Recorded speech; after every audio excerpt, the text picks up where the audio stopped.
Hello friends, welcome to Unacademy Gate MEPIXC. This is Aprup Rao and you are watching Concepts in Minutes, and in today's video we are going to discuss the concept of bolt preload. Whenever you are tightening a bolt, you apply an excess amount of torque. जब भी आप किसी bolt को tight करते हो then बेटा आप excess amount of torque apply करते हो उसको टाइट करने के लिए. Due to this excess amount of torque there will be a load developed in the bolt. That load is known as bolt preload.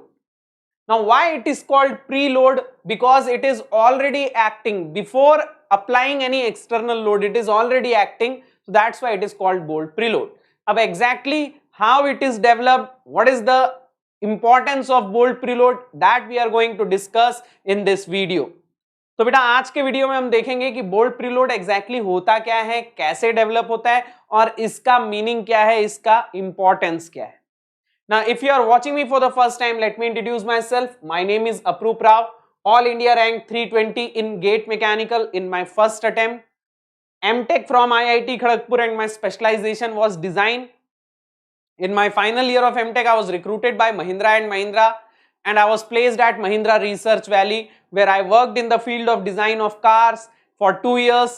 Then I decided to quit my job and I started teaching. So I've been teaching for more than 6 years and I teach subjects related to design: SOM, MD, EM and TOM. Now let's discuss about bolt preload.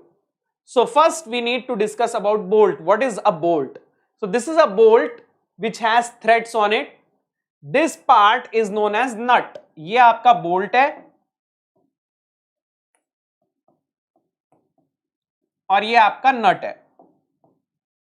अब bolt और नट हम use कैसे करते हैं? Let's से आपके पास दो plates हैं.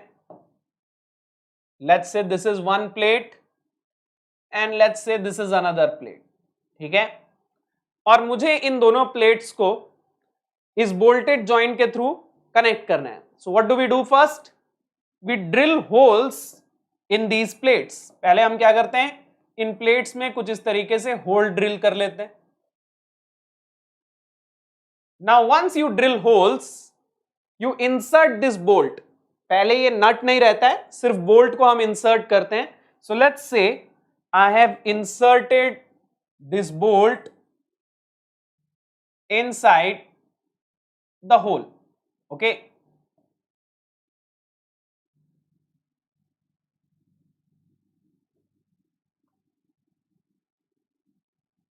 all right. Now you can see that one end of the bolt is already closed. यानी इस एंड से प्लेट्स बाहर नहीं निकल सकती, बट इस एंड से अभी प्लेट बाहर निकल सकती है. From this and the plates can still come out, means the joint right now is not closed. So in order to close this joint, what we do, we insert a nut from this end. हम इस and से एक नट insert करना चालू करते हैं and this nut travels on these threads. ये जो नट है ये इन थ्रेड्स पे ट्रेवल करता है. So what we do, we apply torque on this nut, we rotate this nut and the nut slowly starts to move on the plate, right? Starts to move on the bolt. ठीक है, अब initially when you are rotating the nut there is space between the nut and the plate. ये देख रहे हो, इतना gap है नट और प्लेट के बीच में. नट का जो सरफेस है, this is the surface of the nut and this is the surface of the plate. तो नट का सरफेस और प्लेट के सरफेस दोनों के बीच में इतना गैप है. तो initially when you are rotating the nut it is freely rotating. ठीक है, ये फ्रीली रोटेट कर रहा है और रोटेट होके धीरे धीरे ये ऊपर जा रहा है. ठीक है, नाउ धीरे धीरे धीरे धीरे रोटेट होकर ये जो नट है ये ऊपर पहुंचता जाता है. ओके, और एक टाइम ऐसा आता है that the nut starts touching the surface of the plate. तो अगर उस सिचुएशन में आप डायग्राम बनाएं नट का, so it will look like this. So we have inserted the bolt. This is the bolt. ये वाला एंड ऑलरेडी जो है लॉक्ड है. अब नट को मैंने टाइट करते करते करते करते यहां पहुंचा दिया है सरफेस ऑफ द प्लेट पे. So now the surface of nut and the surface of plate both are touching each other. So can you see, this is the surface of the nut and plate. ठीक है, ये आपका common surface है. पहले इन दोनों के बीच में gap था, ठीक है, लेकिन अब मैंने नट को धीरे धीरे घुमा के यहां पहुंचा दिया है. So now there is no gap between the nut and the plate. So now what happens, अब इस पोजीशन पे आप नट को छोड़ नहीं सकते, बिकॉज अगर आपने इस पोजीशन पे नट को घुमाना छोड़ दिया तो क्या होगा बेटा, the connection will be loose. तो ये प्लेट्स जो है बाहर आ जाएंगी. If you apply even a small amount of tensile load, the plates will come out, right. तो बेटा what you do, in order to tighten the joint, you apply again an excessive torque. तो अब मैं और torque लगाऊंगा. अब जब मैं टॉर्क लगा के इस नट को रोटेट करने की कोशिश करूंगा तो क्या होगा, जब ये नट रोटेट होगा ये ऊपर जाने की कोशिश करेगा. And right now there is no gap between the nut and the plate surface. अभी इन दोनों के बीच में कोई गैप ही नहीं है. तो अब क्या होगा, now the net will start applying a compressive load on the plates. ठीक है, यानी अगर मैं प्लेट्स को अलग करके उनका फ्री बॉडी डायग्राम ड्रॉ करूं, then it will look like this. जो नट है वो प्लेट्स के ऊपर एक कंप्रेसिव फोर्स लगाएगा like this.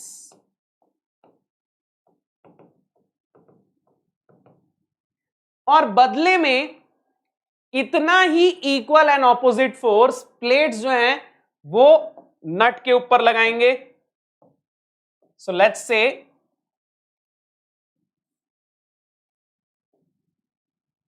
This is your nut and bolt. अब ये एक सिस्टम बन गया है क्योंकि बहुत टाइटली कनेक्ट हो गया है, तो एक सिस्टम बन गया है दोनों मिलके.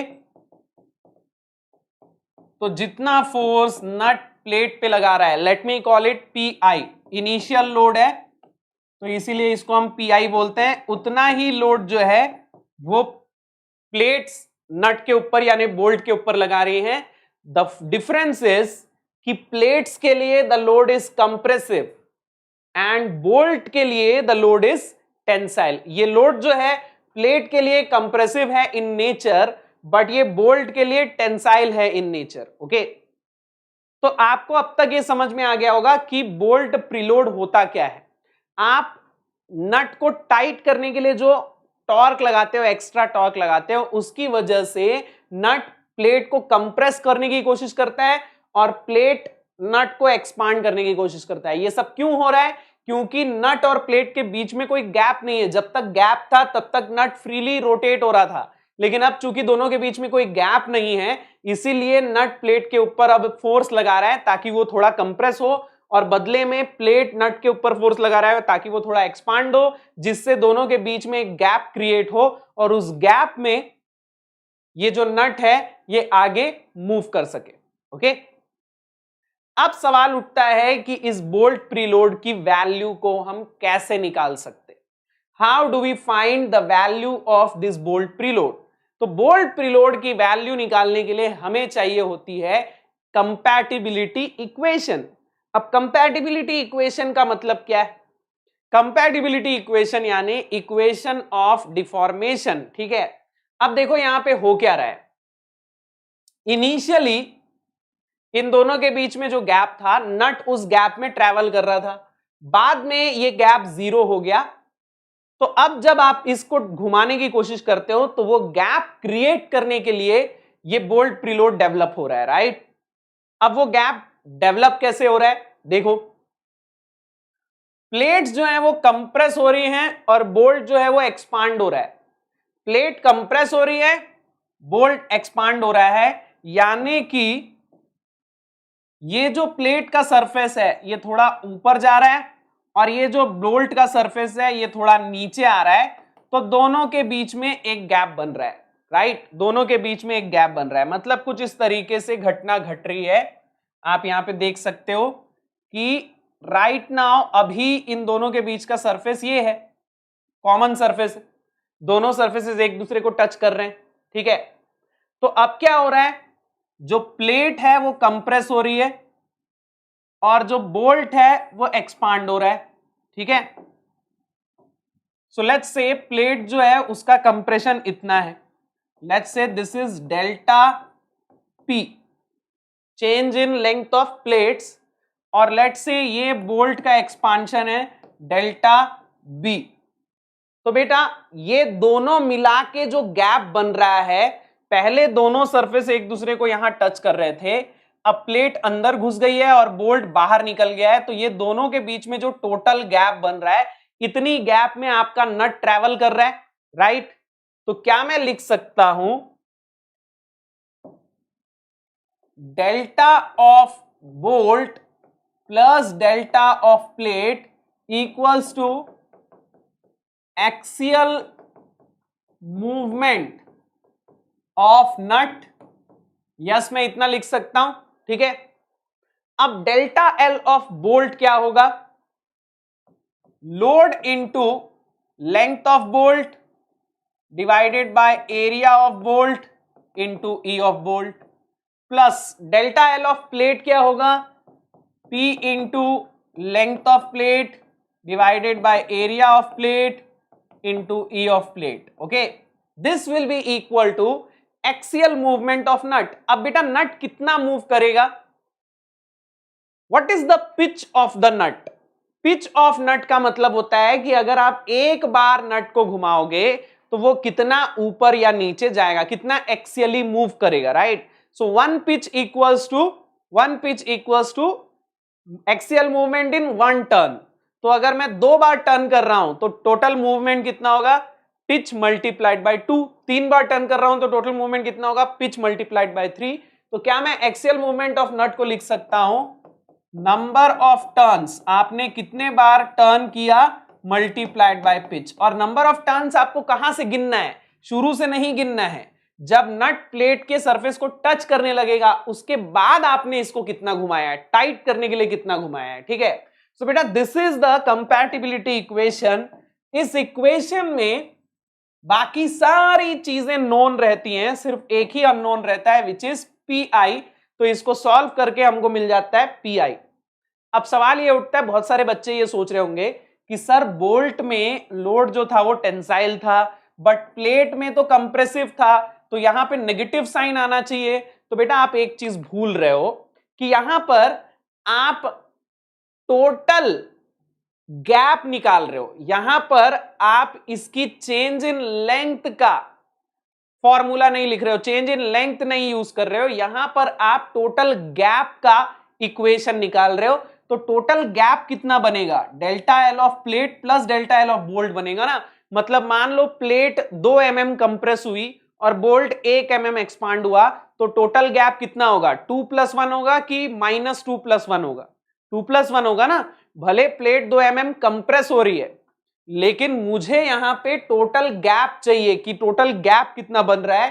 तो एक्चुअल में मुझे यहां एब्सोल्यूट साइन लगा देना चाहिए, क्योंकि मुझे यहां इस बात से फर्क नहीं पड़ता है कि प्लेट कंप्रेस हो रही है कि एक्सपांड हो रही है, मुझे निकालना है कि टोटल गैप कितना बन रहा है। तो अगर बोल्ट 1 mm, चलो इसको 2 mm ले लेते हैं, बोल्ट 2 mm एक्सपांड हो रहा है और प्लेट 1 mm कंप्रेस हो रही है, तो क्या मैं इसको 2 - 1 कर दूंगा। अगर मैं 2 - 1 करूंगा तो मुझे गैप मिलेगा 1 mm, बट गैप टोटल कितना बन रहा है, 3 mm का बन रहा है। तो भले ये कंप्रेस हो रहा है लेकिन मुझे इसको पॉजिटिव ही लिखना है। तो यहां पे मैं एक्चुअल में डिफ्लेक्शन का इक्वेशन नहीं लिख रहा हूं, यहां मैं एक्चुअल में गैप की इक्वेशन लिख रहा हूं। तो मुझे ये देखना है कि ये कंप्रेस हुआ या एक्सपांड हुआ, टोटल गैप कितना बना। अब कंप्रेस हुआ तो हुआ लेकिन वो गैप तो क्रिएट कर रहा है ना, तो इसीलिए आपको दोनों को ऐड ही करना है, दोनों की वैल्यूज को ऐड करना है, साइन यहां इग्नोर करना है। ओके, तो इस इक्वेशन से you calculate the value of P I. अब सवाल ये उठता है कि पी आई जो हम यहां पे लगा रहे हैं इसका कोई सिग्निफिकेंस है या बस ये टाइट करने की वजह से क्रिएट हो रहा है तो हो रहा है। मतलब इसका सिग्निफिकेंस होगा तो उस हिसाब से पीआई की कुछ वैल्यू डिसाइड होगी कि पीआई इतना होना चाहिए या पीआई इतना होना चाहिए, ठीक है। तो बेटा पीआई की वैल्यू कैसे डिसाइड हो कि कितना बोल्ट प्रीलोड होना चाहिए? तो बोल्ट प्रीलोड के दो फायदे हैं। बोल्ट प्रीलोड का दो फिजिकल सिग्निफिकेंस है, दो एप्लीकेशन है। एक, बोल्ट प्रीलोड प्लेट्स को कंप्रेस करके रखता है। बोल्ट प्रीलोड जो है वो प्लेट्स को कंप्रेस करके रखता है, यानी प्लेट्स को पकड़ के रखता है। तो बोल्ट प्रीलोड अगर नहीं हुआ तो प्लेट्स एक दूसरे से अलग हो जाएंगी। तो इन दोनों को अलग होने से अगर रोकना है तो बोल्ट प्रीलोड होना चाहिए, अदरवाइज आप थोड़ा सा भी टेंसाइल लोड लगाओगे प्लेट्स अलग हो जाएंगी, ठीक है। तो एक तो ये एडवांटेज है बोल्ट प्रीलोड का कि वो बोल्ट प्रीलोड जो है दोनों को क्लैंप करके रखता है, it acts like a clamping force. And the second advantage is कि बोल्ट प्रीलोड जितना ज्यादा होता है, इस बोल्टेड जॉइंट की फटीग लाइफ भी उतनी ज्यादा होती है। अब इसका रीजन अगर आपको समझना है तो फिर आप मशीन डिजाइन में बोल्टेड जॉइंट पढ़ते हैं, वहां आपको समझ में आएगा। बट यहां पर आपको ये पॉइंट याद रखना है कि बोल्ट प्रीलोड जितना ज्यादा होगा, इसकी फटीग लाइफ मतलब फ्लक्चुएटिंग लोड लगाने पे ये उतना लंबा टिकेगा, ठीक है। तो इसीलिए फ्लक्चुएटिंग लोड अगर ज्यादा होगा तो मुझे बोल्ट प्रीलोड भी ज्यादा लगाना पड़ेगा। जितना ज्यादा बोल्ट प्रीलोड उतना ज्यादा फटीग लाइफ, ठीक है। तो बोल्ट प्रीलोड के ये दो एडवांटेज है, ओके। अब बोल्ट प्रीलोड डिसाइड कैसे होगा, बोल्ट प्रीलोड किस पे डिपेंड करेगा? तो बोल्ट प्रीलोड जो है उसकी एक इक्वेशन होती है, compared in relation with the torque applied on the nut. Nut पे आप जितना टॉर्क लगाते हो उसके हिसाब से कितना बोल्ट प्रीलोड डेवलप होगा, इसकी एक इक्वेशन होती है। तो उतना ही टॉर्क, जितना पहले हमने बोल्ट प्रीलोड निकाल लिया डिजाइन इक्वेशन से कि मुझे इतना बोल्ट प्रीलोड चाहिए, अब इतना बोल्ट प्रीलोड डेवलप करना है तो कैसे डेवलप करना है? तो आप उतना टॉर्क लगाओगे इस नट के ऊपर, ठीक है। तो बोल्ट प्रीलोड और जो नट को टाइट करने का टॉर्क होता है, इन दोनों के बीच में एक रिलेशन होता है, एक इक्वेशन होती है जो डिराइव होती है बहुत सारे अजम्पशंस पे।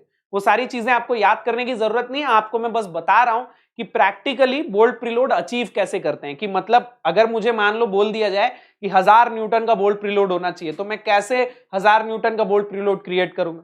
आप नट को टाइट करोगे तो आपको पता कैसे चलेगा कि 1000 न्यूटन का बोल्ट प्रीलोड बन गया है? तो बेटा जो टॉर्क हम लगाते हैं, नट को घुमा रहे हो मतलब आप टॉर्क लगा रहे हो, तो जो टॉर्क हम लगाते हैं उसके और बोल्ट प्रीलोड के बीच में एक रिलेशन होता है, एक इक्वेशन डिराइव होती है, और उस इक्वेशन से हमें पता चल जाता है कि इतना बोल्ट प्रीलोड अगर चाहिए तो इतना टॉर्क लगाना पड़ेगा। अब आजकल जो प्रैक्टिकली जो इंडस्ट्रीज हैं वहां पर बोल्ट को हाथ से तो टाइट करना बंद कर दिया गया है, आजकल मशीनें आ गई हैं। तो उस मशीन में हम पहले से ही फिक्स कर देते हैं कि इतनी टॉर्क से घुमाना है, ठीक है। उसमें टॉर्क की वैल्यू जो है वो फीड कर सकते हो आप, तो उतने टॉर्क से मशीन जो है वो बोल्ट को टाइट करती है, ठीक है। ये टॉर्क जो है ये फिक्स रहता है आजकल, जैसे गाड़ियों में भी जो चक्के जो टाइट होते हैं उनका टॉर्क आजकल फिक्स हो गया है कि इतने टॉर्क से आपको टाइट करना है। तो बेटा उतना टॉर्क लगा के वो मशीनें टाइट कर देती, क्योंकि हाथ से आप एग्जैक्टली कैसे बताओगे कि इतना टॉर्क आप लगा रहे हो?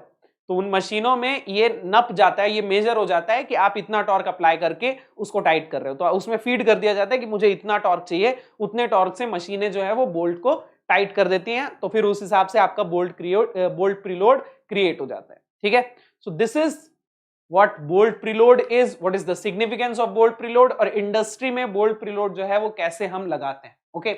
अब बोल्ट प्रीलोड के बारे में अगर आपको और जानना है और बोल्टेड जॉइंट का डिजाइन अगर आपको पढ़ना है तो आपको मेरे मशीन डिजाइन की सारे फ्री लेक्चर्स मिल जाएंगे, स्ट्रेंथ ऑफ मटेरियल के फ्री लेक्चर्स मिल जाएंगे, इंजीनियरिंग मैकेनिक्स के, थ्योरी ऑफ मशीन के फ्री लेक्चर्स मिल जाएंगे और नोट्स भी मिल जाएंगे।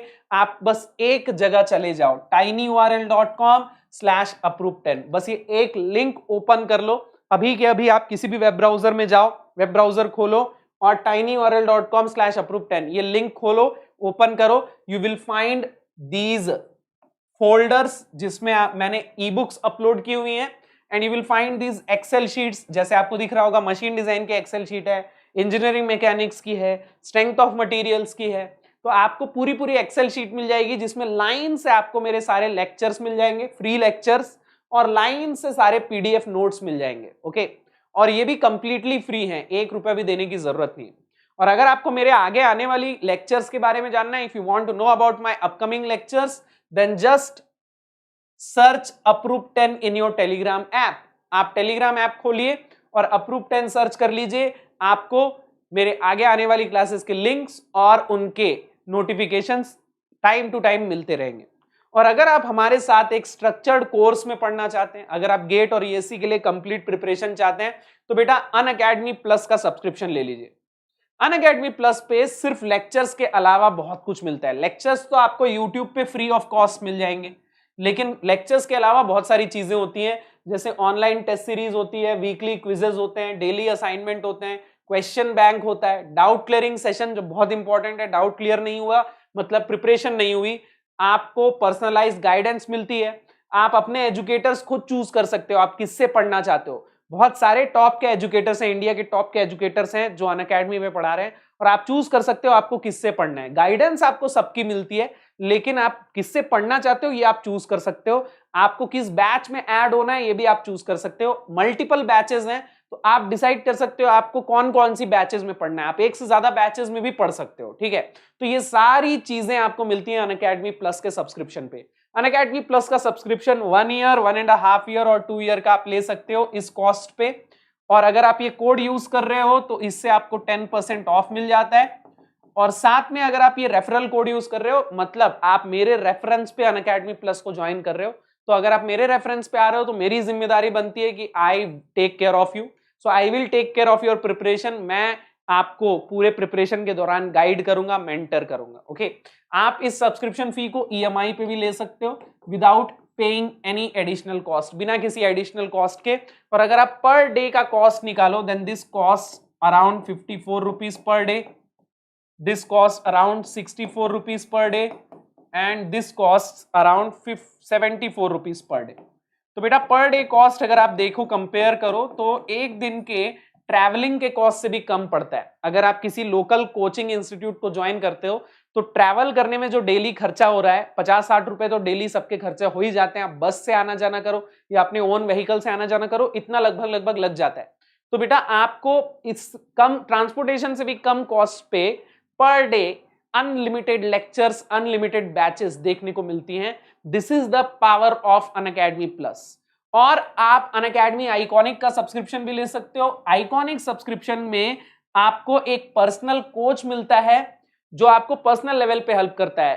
पर्सनल कोच का काम होता है आपके लिए स्टडी शेड्यूल बनाना, एक पर्सनलाइज शेड्यूल बनाना, आपको उन शेड्यूल्स को फॉलो करवाना, स्टडी मटेरियल प्रोवाइड करना, 1-on-1 सेशंस लेना, आपके टेस्ट के स्कोर्स का एनालिसिस करना, आप कहां गलतियां कर रहे हो, आप उन गलतियों को कैसे इंप्रूव कर सकते हो। So the personal coach will help you in a more personalised manner. तो अगर आप आइकॉनिक सब्सक्रिप्शन लेना चाहते हो तो 1 ईयर या 2 ईयर का आइकॉनिक सब्सक्रिप्शन भी ले सकते हो। अगर आपको सब्सक्रिप्शन के रिगार्डिंग कुछ बात करनी है या प्रिपरेशन के रिगार्डिंग कुछ बात करनी है, आप मुझे अनअकैडमी ऐप पे मैसेज भी कर सकते हो। नाउ जाने से पहले लाइक जरूर कर देना, शेयर बटन जरूर दबा देना और सब्सक्राइब कर लेना अगर अभी तक सब्सक्राइब नहीं किया है। और अगर आपके मन में कोई आइडिया है किसी कॉन्सेप्ट को लेके तो मुझे कमेंट्स में जरूर बताना ताकि I take care of that concept, okay. Thank you so much for watching. मैं आपसे मिलूंगा जल्दी ही किसी नए वीडियो पे। Till then bye bye, take care.